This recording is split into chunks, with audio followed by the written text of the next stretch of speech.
ಸ್ನೇಹಿತರೆ ನಮಸ್ಕಾರ, welcome back to the channel. ಹಿಂಗೆ ಸೋಷಿಯಲ್ ಮೀಡಿಯಾ ಚೆಕ್ ಮಾಡಬೇಕಾದ್ರೆ ಈ ತಿರುಪತ್ತೂರು ಜಿಲ್ಲೆ ಕೊತ್ತಕೋಟೆಯಲ್ಲಿ, ಅಂದರೆ ಇದು ತಮಿಳ್ನಾಡು ಸ್ಟೇಟಲ್ಲಿ ತಿರುಪತ್ತೂರು ಜಿಲ್ಲೆ ಕೊಟ್ಟಕೊತ್ತೆಯಲ್ಲಿ ಒಂದು ಘಟನೆ ನಡೆಯುತ್ತದೆ. ಏನಪ್ಪ ಅಂತಂದರೆ, ಒಂದು ವಿದ್ಯಾರ್ಥಿ PUC ಓದ್ತಾ ಇರ್ತಾಳೆ. ಏನು ಗೋರ್ಮೆಂಟ್ ಒಂದು ಕಾಲೇಜ್ ಒಳಗಡೆ ಒಬ್ಬ ವಿದ್ಯಾರ್ಥಿ ಓದ್ತಾ ಇರ್ತಾಳೆ. ಅವ್ರದ್ದು ಎಕ್ಸಾಮ್ ಇರುತ್ತೆ ಆ ವಿದ್ಯಾರ್ಥಿದು. ಸೊ ಕೊತ್ತಕೋಟೆಯಿಂದ 3 ಕಿಲೋಮೀಟ್ರ್ ದೂರ ಇರತಕ್ಕಂಥ ಅವ್ರ ಎಕ್ಸಾಮ್ ಸೆಂಟ್ರು ಮತ್ತು ಅವ್ರ ಕಾಲೇಜು ಒಂದೇ ಆಗಿರುತ್ತೆ. ಸೊ ಅಲ್ಲಿಗೆ ಹೋಗಬೇಕು ಅಂಥೇಳಿ ಬಸ್ನ ಹಿಡಿಯೋಕ್ಕೆ ಅಂಥೇಳಿ ಬಸ್ ಸ್ಟಾಪಲ್ಲಿ ವೆಯ್ಟ್ ಮಾಡ್ಕೊಂಡಿರ್ತಾರೆ. ಈ ಎಕ್ಸಾಮ್ ಇರೋ ಟೈಮು ಬಿಫೋರ್ 1 ಅವರೇ ಅಲ್ಲಿರಬೇಕು. ಆಮೇಲೆ ಟೆನ್ಷನಲ್ಲಿರ್ತಾರೆ ಎಲ್ಲ ಸ್ಟೂಡೆಂಟ್ಗಳು. ಆಲ್ಮೋಸ್ಟು ಎಕ್ಸಾಮ್ ಹೆಂಗಾಗುತ್ತೆ ಏನು ಈ ಥರದ ಕೆಲವೊಂದು ಟೆನ್ಷನಲ್ಲಿ ಇರ್ತಾರೆ. ಸೊ ಅಂಥದ್ರಲ್ಲಿ ಒಬ್ಬನು ಅಲ್ಲಿ ಡ್ರೈವರ್ ಇರ್ತಾನೆ, ಕಂಡಕ್ಟರ್ ಇರ್ತಾನೆ. ಆ ಹುಡುಗಿ ಸ್ಟಾಪ್ ಮಾಡೋಕ್ಕೆ ಹೇಳಿದ್ರು ಕೂಡ, ಕೈ ಮಾಡಿದ್ರು ಕೂಡ ಸ್ಟಾಪ್ ಮಾಡಲ್ಲ, ಸುಮ್ಮನೆ ಹೋಗ್ತಾನೆ ಇದ್ದಾನೆ. ಆ ಹುಡುಗಿ ಓಡಿ ಬರ್ತಾ ಇದ್ದಾಳೆ. ಆ ಹುಡುಗಿ ನೋಡಿದರೂ ಕೂಡ ಹಂಗೆ ಸ್ಪೀಡಾಗಿ ಹೋಗ್ತಾ ಇದ್ದಾನೆ. ಕೊನೆಗೆ ಒಂದು ಸ್ವಲ್ಪ ದೂರ ಹೋದ್ಮೇಲೆ ಆ ಹುಡುಗಿ ಜೀವದ ಹಂಗನ್ನು ತೊರೆದು ಆ ಬಸ್ ಹಿಂದ್ಗಡೆನೇ ಓಡ್ತಾ ಇರ್ತಾಳೆ. ಆದರೆ ಇವ್ರಿಗೆ ಕನಿಕರ ಇಲ್ಲದೆ ಆ ಬಸ್ ನಂಗೆ ಬಿಟ್ಕೊಂಡು ಹೋಗ್ತಾರೆ. ಎಂಥ ನಾಚಿಕೆಗೆಟ್ಟ ಅಂತ ಡ್ರೈವರ್ ಇರಬೇಕು ಇವನು. ಇದು ನಮ್ಮ KSRTC ಎಲ್ಲ ನಾನು ಹೇಳ್ತಾ ಇರೋದು. ತಮಿಳ್ನಾಡು ಬಸ್ಸು ಈ ಥರ ಮಾಡಿರೋದು. TSRTCಯಿಂದ ಆಗಿರ್ತಕ್ಕಂಥ ಘಟನೆ ಇದು. ಆ ಹುಡುಗಿ ಅಷ್ಟು ಚೇಂಜ್ ಮಾಡ್ಕೊಂಡು ಬರ್ತಾ ಇದೆ ಹುಡುಗಿ ಬಸ್ನ. ಬಸ್ ಬೇಕು, ಎಕ್ಸಾಮ್ ಇರೋ ಟೈಮಲ್ಲಿ ಅವು ಎಷ್ಟು ಟೆನ್ಷನ್ ಇರುತ್ತೆ ಸ್ಟೂಡೆಂಟ್ಗಳಿಗೆ. ಅಂಥದ್ರಲ್ಲಿ ಇವರು ಬಂದಿರೋದು ಯಾವ ಕಾರಣಕ್ಕೆ?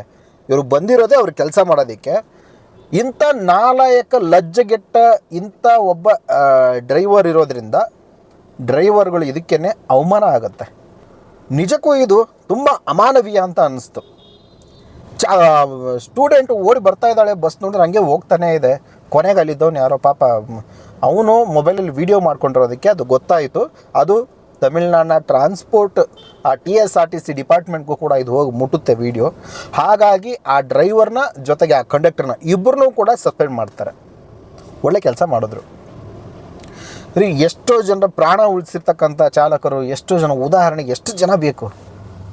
ನಾವು ಇವತ್ತಿಗೂ ಕೂಡ ಆಂಬುಲೆನ್ಸ್ಗಳು ಬರ್ತಾ ಇದ್ದಾವೆ ಅಂತಂದರೆ ಸೈಡ್ ಕೊಡ್ತೀವಿ. ಯಾಕೆ ಅಂತಂದರೆ ಅದರಲ್ಲಿರೋದು ಒಬ್ಬನು ಚಾಲಕನೇ. ಅವನು ಪ್ರಾಣ ತೆರೆದು ಅವನ ಪ್ರಾಣ ಲೆಕ್ಕ ಹಾಕದೇನೆ ಒಂದು ಜೀವ ಉಳಿಸ್ಬೇಕು ಅಂಥೇಳಿ ಅವನು ಹೋರಾಡ್ತಿರ್ತಾನೆ. ಆ ಒಂದೊಂದು ಸಿಗ್ನಲ್ ದಾಟಬೇಕು ಅಂತಂದ್ರೂ ಅವನು ಎಷ್ಟು ಒಂದು ಪರಿಶ್ರಮದಿಂದ ಅದೊಂದು ಎಷ್ಟು ಕಷ್ಟದಲ್ಲಿ ಹೋಗ್ತಿರ್ತಾನೆ. ಅವನ ಮನಸ್ಥಿತಿ ಯಾವ ರೀತಿ ಇರುತ್ತೆ ಅವನಿಗೆ ಗೊತ್ತಿರುತ್ತದು. ಗೊತ್ತಾಯ್ತಾ? ಚಾಲಕ ವೃತ್ತಿಗೆ ತುಂಬ ಗೌರವ ಇದೆ. ದಯವಿಟ್ಟು ಕೆಲವೊಬ್ಬರ ಹೆಸರು ಹಾಳಾಗುತ್ತೆ. ದಯವಿಟ್ಟು ಆ ರೀತಿ ಯಾರು ಕೂಡ ಆ ಥರ ಮಾಡಕೂಡ್ದು. ಅದು ಅಮಾನವೀಯ, ಅದು ಮಾಡಕೂಡ್ದು. ಅದನ್ನ ಆ ರೀತಿ ಅವ್ರಿಗೆ ತಕ್ಕ ಶಾಸ್ತಿ ಆಗಿದೆ ಅಂಥೇಳಿ ಅನ್ಕೋತೀನಿ. ಯಾಕಂದರೆ ಸಸ್ಪೆಂಡ್ ಮಾಡಿ ಬಿಸಾಕಿದ್ದಾರೆ. ಕಂಡಕ್ಟ್ರೂ ಮಾಡಿದ್ದಾರೆ, ಡ್ರೈವರ್ನೂ ಮಾಡಿದ್ದಾರೆ. ತಮಿಳ್ನಾಡು ಸರ್ಕಾರ ಇದರ ಬಗ್ಗೆ ಕ್ರಮ ತೊಗೊಂಡಿದ್ದಾರೆ. ಅದೊಂದು ಖುಷಿ ಆಯಿತು ಮನಸ್ಸಿಗೆ. ಆ ಒಂದು ಪಾರ್ಟ್ ನೋಡಿ ನಮಗಂತೂ ತುಂಬ ಬೇಜಾರಾಗೋಯಿತು. ಸೊ ಇದಿಷ್ಟು ಇವತ್ತಿನ ವಿಷಯ. ಮತ್ತು ಏನಾದರೂ ಅಪ್ಡೇಟ್ಸ್ ಇದ್ದರೆ ತಿಳಿಸ್ತೀನಿ. ನಮಸ್ಕಾರ.